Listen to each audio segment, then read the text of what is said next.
What's up, beautiful people? Today we're going to be checking out the chat Candace Owens had with Vivek in a bus in Iowa. I think this was the video, or at least part of the reason people were smoking her for playing both ways with Trump, supporting Trump and also supporting Vivek. And she says she also likes Vivek, which I don't think there's anything wrong with that. Well, today we're going to be seeing the chat they had, kind of like an interview style. I've seen some of the clips floating around, but I haven't seen its entirety like this. So I'm excited to bring it to the channel.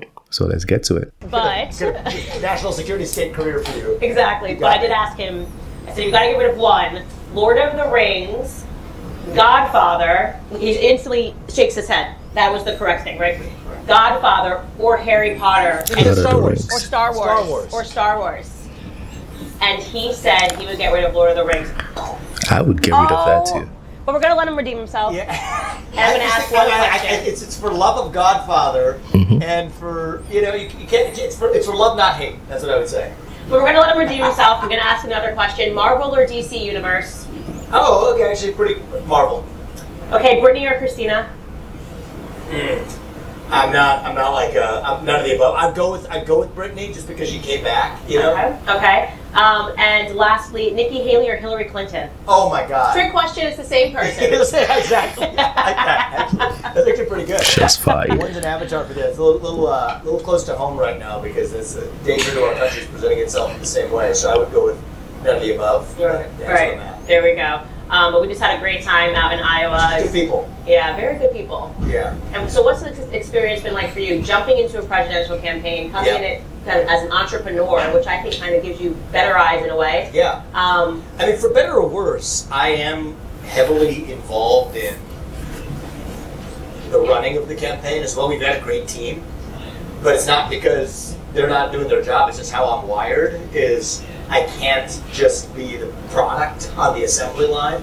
And I think there's like a lot of politicians who I think politics is made. There's an industry. That's kind of the most interesting part of this. Like, you put the policy stuff to one side. We'll talk about that at the event. But there's a back engine to this, a machinery where there's an entire industry. There's consultants. There's the people who actually run the campaigns. There's the people who are the strategists that view a politician as just one more cog in that broader machine. And I'm just not very good at being a cog. I'm not wired for that. And so when it comes to running this campaign, I make some unconventional decisions. I made a decision that I think shocked a lot of people in the media, in the world, in our own campaign, where I just said, I'm seeing the data. I think that cable TV ads and broadcast TV ads are like 90% a waste. If you want to hit like on a one-off on a given day, fine, you can do something interesting, but I think broadly, ROI on that dollar versus the dollars we're spending on everything else we're doing just doesn't make sense. But in the world of presidential politics, that's unheard of. Everybody thinks that reflects that. I think the public media advertising has been a waste for a very long time. For a very, very long time. I even read something in a book. Was it Think Like a Freak? Yeah, I think it might have been where they did some newspaper ads and then compared it, and it showed that those things were not really doing anything for sales. So yeah, this media is factual. I think it's factual what he's saying. Not doing the things the way they're supposed to be done. And so that's just an example of a decision in the last couple of weeks that we made. But for me, that's a bit different, I think, for the way that these campaigns have traditionally been run. I hope I'm making the right decisions. I'm a first timer. I've never seen this, but I still believe that coming in as an outsider, I have a better chance of making a right, rational, data-driven decision than to just be a cog in a wheel with total blindness to what's actually happening, which has kind of been, even on the logistics of like how you plan a day or like having a sense of, I've been to Iowa enough now to know that, oh, we're spending this much time in this place, but not as much in this place. I know that this is where we're going to get a little bit more detailed questions about agriculture or about the carbon pipeline or whatever. We're going to need a little bit more time. So for better or worse, I'm pretty hands-on, and that's been a little bit different in this process. But it's sad to see him drop out now because he's no more in the race. And I had a question, yeah. I'll throw it to you guys because a lot of you are very knowledgeable, or all of you. But the question is, what if, I'm not saying this is going to happen, but what if something happens to Donald Trump and he's not able to be the candidate? Because everybody's saying Donald Trump is winning by a landslide. So it only makes sense for you to, let Donald Trump go. But what if something happens and the forces that be a win, and maybe they throw Donald Trump in jail or something and he cannot contest as the president, who else is going to be in the race? Because I think the only options we're going to have would be Nikki Haley and is it Chris Christie? A lot of you in the comment section, you don't really appreciate the policies they've been telling you about, Nikki Haley policies and all that. So who else? Can these guys come back and DeSantis come back eventually and be like, okay, since Trump is out, we're back in the race? Or maybe Vivek will come back and be like, since Trump is out, I'm back in the race. Can that really happen? Let me know in the comment section, because I don't know if we're 100% sure that Trump is going to be the definite candidate. Like, are we 100% sure on that? I'll ask you a second question. So I've guessed been doing this political thing for 7 years. Which Longer than me. Yes, yeah. I'm no longer green. You were very green coming into this Yes. process. Were you shocked by the media? Yeah. When I was green, I was actually like, I didn't realize it was this bad. It's struck by two things. One is the media, and one is the actual influence of mega donors. And I feel silly saying that because coming into the process, like in your brain, because you've heard people say it to you, the media is corrupt and politicians are corrupt, and they dance to the tune of their donors. And so I already came in knowing and expecting that this was going to be a rigged and corrupt game in some measure of it. I was wrong as to the outright scale of how true that actually is. I mean, the media, the extent to which it's not just like the big lies that make the history books, as I think they should make history books. COVID origin, Hunter Biden laptop story, Trump-Russia collusion. We can go through the big ones. It's just in the daily, on a daily basis. Like at this point, when they're asking me what sounds like an earnest question, what you know is there's they're not even playing for the article. What headline can they extract out of that to maximally advance their narrative in a way that's completely disconnected to what you actually had to say? I mean, that's what the whole game is about. And so there's something they call newsworthy. I think that's what he's trying to say. So if you give them something that does not or cannot stand out in the headline, is not newsworthy. For example, you say there was an accident that happened in Vancouver. That's not newsworthy. But if you say there was an accident that happened in Vancouver, 3 people died, 12 people injured, and a police officer fell off the cliff, now that is newsworthy. So what is happening these days is they twist it. Something that could have been an honest and simple thing, they twist it to make it newsworthy. And that usually brings in exaggerations, which if you're exaggerating any kind, you're lying. And I think that's what he's basically saying. I've grown very cynical about it, but I think my way through the cynicism is also having fun with it. Right. Because I think that after you see it, it's actually a pretty fun game to play. Right? You know exactly. You can, as long as you're able to keep the clock speed high, you're already able to see, like there's this guy, Alex, I forget his last name, at NBC, who like trails us around all these places. He's an the way I can tell this guy's really ambitious, he's like the king of the gotchas. He's part of our press gag. Well, he was actually at that last event too, that we didn't do the press thing afterwards. And he'll probably come up to you today too. It's going to be some gotcha. It's like kind of superficial. He's kind of an amateur, so you can kind of see through his on every case. And I just literally call out what the headline is going to be from what I'm going to say, and here's what I'm actually saying. And then it's almost like even after I say it, that's exactly the deceiving headline they'll print. So one of the things we've been doing is, we got our guy Gavin here, he's actually filming us. But he actually is now filming all his press interactions, and we just have fun with it, where they print something that was completely false relative to what I just told them. At least the beauty of having a video person taking the actual video of it is that you literally can call them on their BS. That's good. And I've actually felt some sense of responsibility to do it, because the media is supposed to hold politicians accountable. They don't. They're running interference for a subset of those politicians to advance their agenda. Not just Democrats, but anybody who's advancing the pro-statist uniparty agenda. Nikki Haley fits that description, absolutely. But who's holding the media accountable? The answer right now is nobody. Right. And so if somebody out there wanted to, running for politics, running for president, starting a podcast, it's not the only way to drive change up in people's eyes. I think there's an opportunity for somebody to, I would say probably right of center or conservative, but it doesn't have to be, but somebody with integrity, to say we're actually going to hold the media accountable in a systematic and credible way. And I think that thing is missing in our ecosystem, but I'm trying who to can though? best of a job as I can. Yeah. Even though it's not my main job, I'm running for U.S. president. It's been a side job that I've assumed in this campaign, and I think it's been productive in the short time I've been in this. Yeah. One of the things that I think I've noticed just in traveling so much and speaking to people is that there does seem to be this sort of a mental block where people understand, Russian Pravda, we understand propaganda as portrayed in other countries, but we don't understand that it's also operating in this country as well. We're not unique to this. There is state-run media, and they exist to advance state causes. One could argue that it happens a lot more in the Western countries. I don't want to particularly call names, but I could speculate that, because the problem is, okay, like they said, example, Russian propaganda, but in the US, you don't even know that this is propaganda.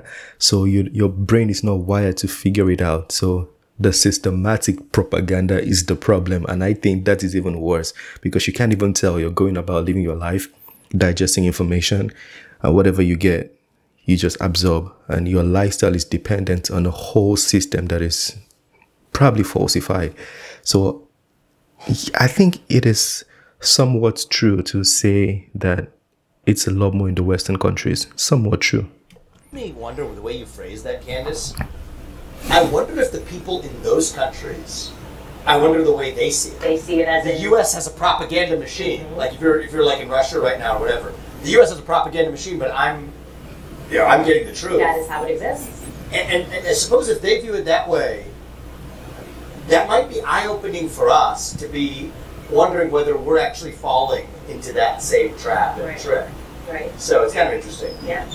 But the good news is, I think because there's just been so many exposed narratives over these last 4 years even, that people are now waking up to the fact that the media just simply can't be trusted, and they're asking deeper questions. That's right. How long have we not been able to trust the media? How long have I been asleep? I think it's a very long time. A very long time. Yeah. I mean, it goes back to, we just go back to the Iraq War, go back to the truth of what the media has said or not about Saudi Arabia's involvement in 9/11. And that's just getting to the points where you and I have been in our adult life. How much further back you go, I think probably the same story has been true for as long as this political media has existed, or William Randolph Hearst, or whatever that was. But in the early part of the last century. Honestly, we can't totally blame the media, even though we can, but not completely, because there are some people that don't even like to hear the truth. Sometimes I brought videos to the channel. Usually I don't push any kind of information to you. I bring it to just show you, and then you decide what you want. But when I bring this video, people are like, oh, so you support this, or you're bringing this, you're bringing that. I'm like, no, I'm just showing you information. How you choose to accept it is dependent on you. And these videos, after I do some research and some fact checking, some of them happen to be true, but people already in the comment section start frying me, criticizing me, to show that they don't even want to accept it or get any other view besides what they have at the back of their minds.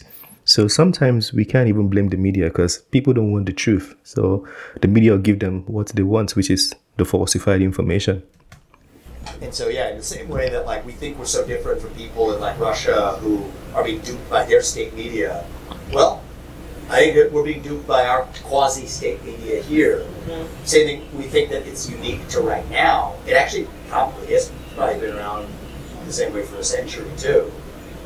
And if anything, we have a free and open internet, at least, which probably is something that checks that media more than existed. Which is why they wanted to go, and why Elon Musk is in Europe, because they were almost successful. They were almost successful, and they're still trying. They're trying to bankrupt X.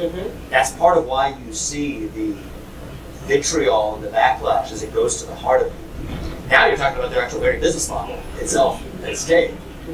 But good news. Good news about when the wealthiest person in the world takes that up as their cause. I mean, I love the American dream. I'm wealthy, but there's a lot of wealthy people, but not 50, 70, 100, $200 billion wealthy. And that's what it takes. And if it was a bunch of people, it wouldn't have happened. But if it's one person who can actually make a decisive difference personally with their own conviction, because when you get a group of people, then you start to dilute the effort and you actually recreate the beast. But it was sort of the random chance encounter of history that Elon was able to do that. And I think the free and open internet is probably the last best check that we have on the media. So anyway, I think that that's up to people who use it now to make sure that we don't just complain about the media, but we see through it, transparent thing. We no longer behave like a bunch of sheep. And I'll ask you one final question for fun. If you could have dinner with one dead historical figure, who would it be and why? Thomas Jefferson. Wow, you guys did that quickly. You know? No, I mean, I think I've thought about that one. Wow. And he was younger when he wrote the Declaration of Independence than I am right now running for U.S. president. He was younger than both of us. But he wrote the freaking Declaration of Independence. And he was an inventor, and he was an explorer, and he's a funny guy. I think he almost went, like, personally bankrupted himself by paying for the wine collection that, like, he stored at the White House. And he was an intellectual. He was a guy who could, like you, I mean, we were talking about this on one of the documentaries we're working on with somebody who you vehemently disagree with in politics, but you're able to engage in dialogue with them. Thomas Jefferson was a guy who could explore ideas, actually. Like, even if that's not necessarily, you know, what his own views were as president, he could still try it on like a set of clothes and then explain the other view and then sort of take it off. And I think that that's something, I wouldn't say almost ever since then, because that was a long time ago, but with scarce few exceptions, since, almost ever since, I think that's been missing in American politics. If I'm running for president, I want to pick the guy who, for me, is what I think of as a model president for the way I want to run this country. Not in terms of policy, but in terms of personality and in terms of ethos and character. And Yeah. Oops, that's it. Take a dinner with him in one of his, especially if you could bring one of those old bottled wines that he stored up at the White House. Probably be a fun dinner we could have together. Yeah. All right, ladies and gentlemen, you heard it here first. Candace Owens interviewing Vivek Ramaswamy on the bus. Yeah, that was a pretty good interview, and Vivek looked a lot more comfortable speaking to Candace. Usually he speaks like ChatGPT. I mean, he still did a little bit here, but he was more open, you know, to have fun a little bit. And as far as what he said, you know, hearing from both sides, we've seen that on multiple occasions. There's a video I'm going to show you very soon where somebody was speaking about, I think, the LGBTQ community, and when she started up, she was kind of mad, but they ended up shaking hands because Vivek allowed her to speak, even offered to give her the mic. I'm going to show you that video. It was a very beautiful video. My point is, Vivek, as he said, he likes to hear from both sides. He's proven it. He showed that he actually likes to hear from both sides. So it's factual. Anyways, let me know what you think about that. If you have anything to say about Candace Owens playing both sides, you want to add to that, feel free to talk to us in the comment section. I think that was a pretty good interview. I enjoyed watching it. Share your thoughts, smash the like button, subscribe, and I'll see you on the next one. Peace.